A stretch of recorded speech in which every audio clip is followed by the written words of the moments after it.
co-integration antara data, ya, intuition, ya, dan politics. Dan riset saya membuktikan ketiganya itu koeksis, ada tiganya dalam proses pengambilan keputusan.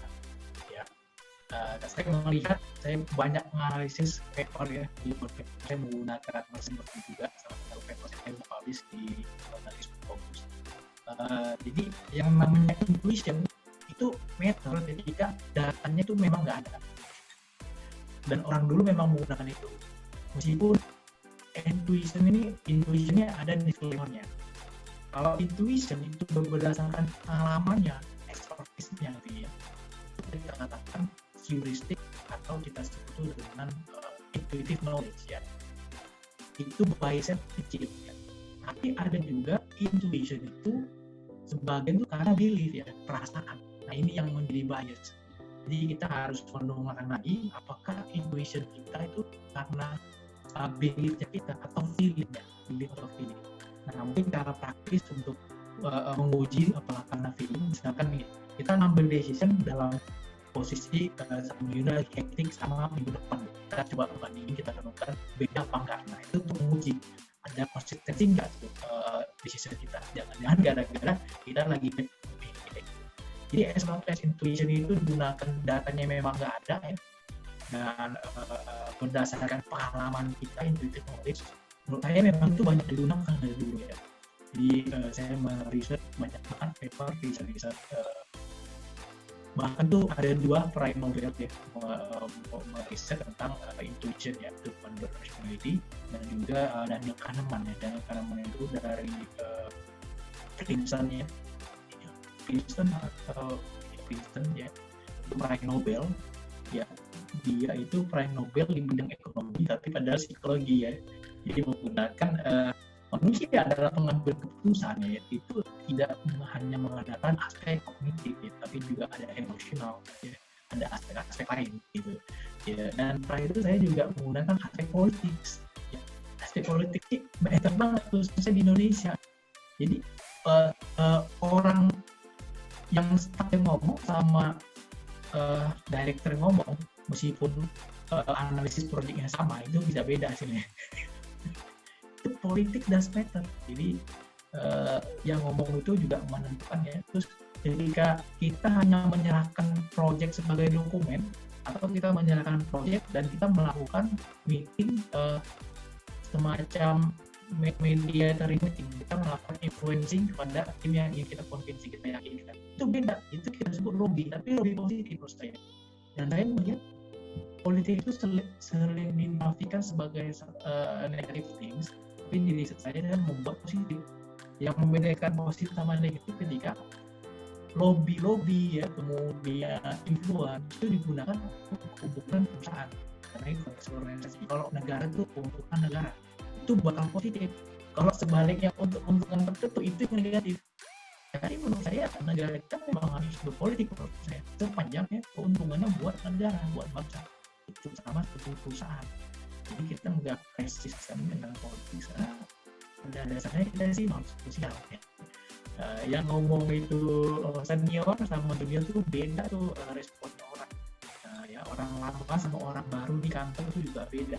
Jadi saya meng-acknowledge fenomena seperti itu dalam disertasi ya, sehingga ketiga tadi itu koeksis, intuition, data, dan juga politics. Makanya saya melihat sebagai data scientist, saya melihat kalian boleh aja nih punya evidence ya dari data seperti ini, tapi kalian harus memiliki aspek leadership. Ini yang paling penting kedua. Maka tadi kan Mbak Renika bilang leader yang dulu itu nggak perlu pakai kenal data science, AI, machine learning, tapi nama mereka dikenang sampai sekarang. Ya, karena pada dasarnya data itu level pertama sih dari sisi knowledge. Data kita olah menjadi informasi ya, informasi kita olah menjadi knowledge ya, dan yang paling tinggi itu adalah wisdom. Jadi kalau misalkan Soeharto, Habibie, itu mereka dikenang karena wisdom. Ya karena wisdomnya, kemudian Kofi Annan, kemudian Nelson Mandela gitu ya, bagaimana dia bisa melepaskan Afrika dari apartheid gitu ya, diskriminasi, itu kan wisdom ya. Nah menurut saya itu ujungnya knowledge itu adalah ujungnya data itu knowledge dan wisdom. Nah, saya belakang mulai belajar saya mengenai wisdom ini, dan nggak gampang juga, jadi butuh jam terbang juga lah. Saya nanti bisa belajar sama teman-teman sekalian, sama Pak Eka, sama Kang Isbur ya, sama Pak Wirayasa gitu ya. Kira-kira itu yang bisa saya sampaikan lagi.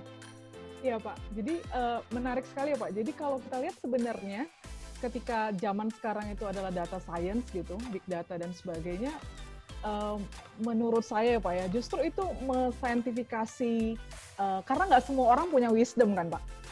Dan kalau orang dulu itu mungkin segelintir orang yang punya wisdom gitu. Dan ketika sekarang sudah zaman data, itu jadi mempermudah orang untuk mengerti gitu, untuk mengarah ke wisdom itu. Sehingga mulai dari basic yang seperti Bapak katakan tadi, mulai dari data begitu ya Pak ya?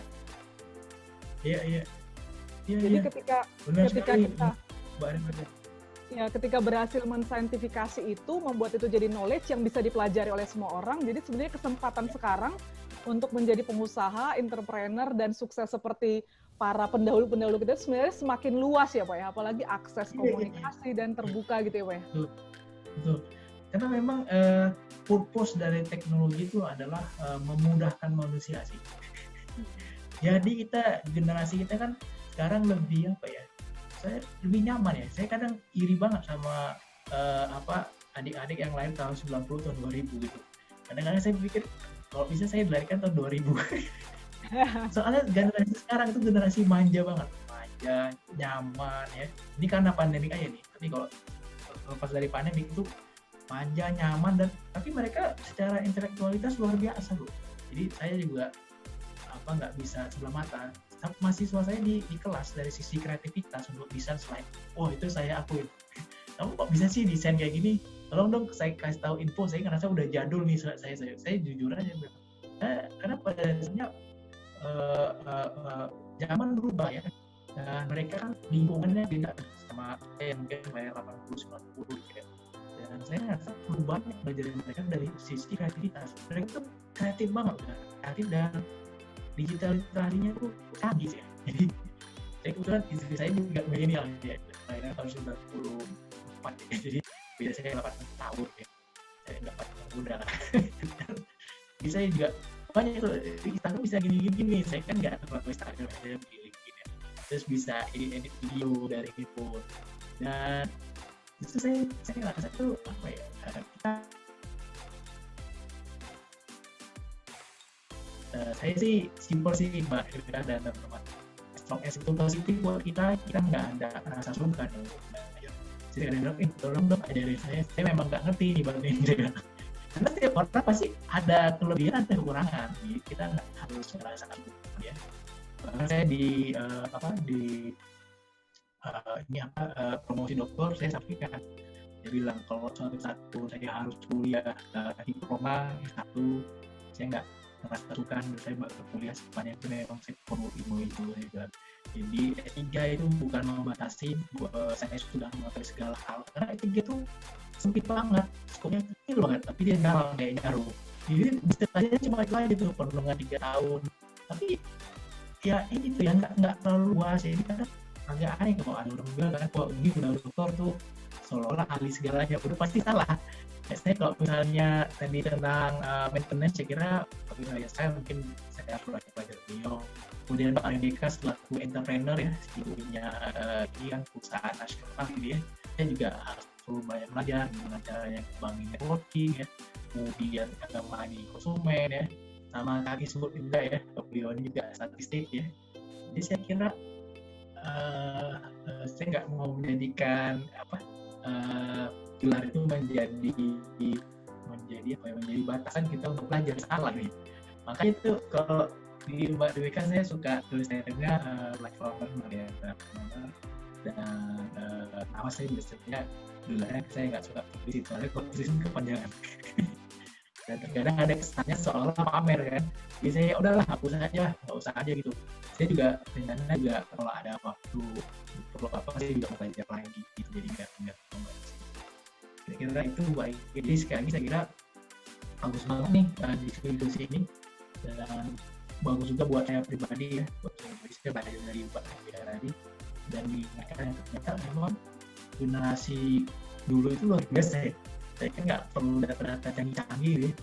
Nah itu saya itu dulu ambil banget dengan founding fathers kita Soekarno ya, dan itu salah satu alasan saya pengen kuliah di GDB ya.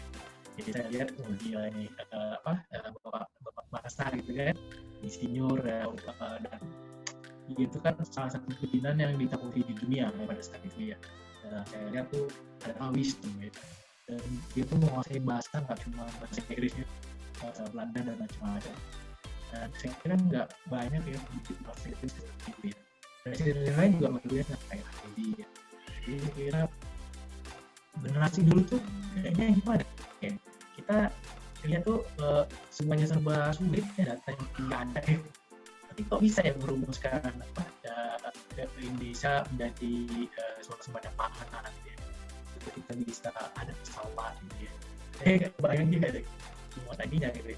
Luar biasa banget. Makanya kalau generasi sekarang udah melimpah ruah data ya, informasi, teknologi ya menurut saya sih udah pada dasarnya saya pasti lebih bagus gitu sih. Kira-kira itu baik ya. Luar biasa sekali. Pak Hari, kita cukup sangat amazed ya. Kalau saya sih pribadi amazed sekali dengan penjelasan Bapak tadi soal dari awal sampai sekarang gitu ya. Dan saya yakin juga teman-teman yang mengikuti itu sangat amazed gitu. Nah, kalau kita lihat Pak ya, itu tadi kalau kita menggunakan bisnis strategi, data science gitu. Kalau orang punya akses atau perusahaan atau entrepreneur yang katakan skalanya besar, mungkin mereka punya akses kan ya Pak ya, untuk ke data science atau bisnis strategi yang memang lebih mapan gitu. Tapi Bapak mungkin ada usulan nggak Pak atau gambaran kira-kira bagaimana sih caranya supaya para UMKM kita atau entrepreneur dengan skala yang lebih kecil begitu ya, itu punya literasi data juga yang bagus gitu ya, sehingga mereka juga terbuka untuk bisa menganalisa market dan potensi mereka. Gimana menurut Bapak, Pak? Ya. Jadi saya kira sih UMKM ya dengan adanya pandemik sih, ya mau nggak mau kita harus going digital. Kemarin saya juga guest lecture itu Pak narasumber menyampaikan ya, sudah meluncurkan programnya dengan Pak Teten ya, salah buat target UMKM go digital ya. Ya itu kita perlu dukung juga ya, karena UMKM kita ini sebenarnya pertama dia paling rentan ya terimbas karena pandemik ya, paling vulnerable lah sektor UMKM ini ya. Namun di sisi lain ya, sebenarnya saya sebagai orang yang belajar ekonomi ya, ekonomis, saya melihat justru kesejahteraan negara kita tuh kuncinya di UMKM ya. Kenapa? Karena banyak masyarakat kita mengandalkan sektor UMKM yang sifatnya itu informal ya. Jadi ini PR bangsa kita juga menurut saya ya. Jadi UMKM ini sebenarnya ukuran utama menurut saya, bagi saya dari sisi pembangunannya. Banyak orang menggaungkan hanya dari GDP ya. Tapi kalau saya melihat justru pendapatan per kapita itu yang menjadi pijakan ya. Apakah negara itu dikatakan negara maju, negara sedang berkembang, atau negara yang belum berkembang gitu ya. Dan saya melihat pendapatan per kapita kita itu ya masih banyak PR-nya gitu ya. Jadi kita nggak terlalu bagus dari berbagai pemimpin ya. Kita masih terjebak di middle income trap ya. Jadi saya tidak berbicara siapapun pemimpinnya, tapi di PR bangsa kita ya. Dari tahun dulu sampai sekarang kita masih middle income trap, kita masih terjebak di kelas menengah ya. Dan sektor UMKM ya,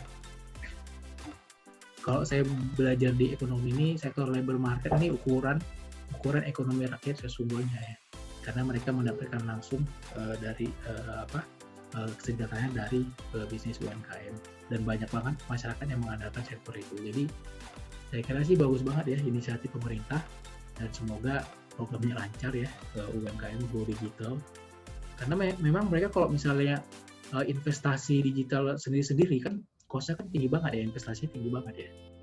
Nah inilah memang membutuhkan intervensi pemerintah yang memfasilitasi ya, sehingga mereka bisa mengoptimalkan gitu ya kontribusi dari pemerintah.